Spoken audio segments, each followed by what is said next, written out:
Removing heat from a design is critical to its performance, like the electronics enclosure in this underwater mobile power generator. SOLIDWORKS Flow Simulation delivers powerful, easy-to-use functionality to solve these complex thermal problems. Setup for flow simulation is simple using the Settings wizard, which guides us through the process.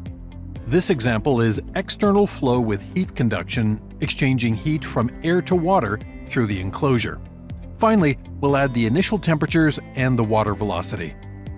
We'll finish the setup by defining the air inside the enclosure and adding the heat sources.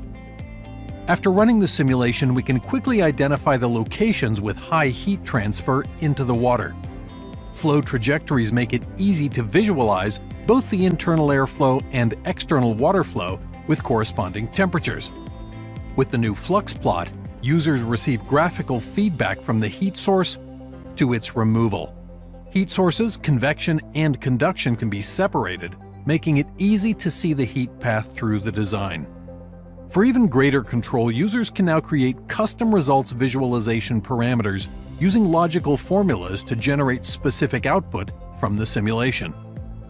With SOLIDWORKS Flow Simulation, it's easy to visualize and solve your thermal design requirements.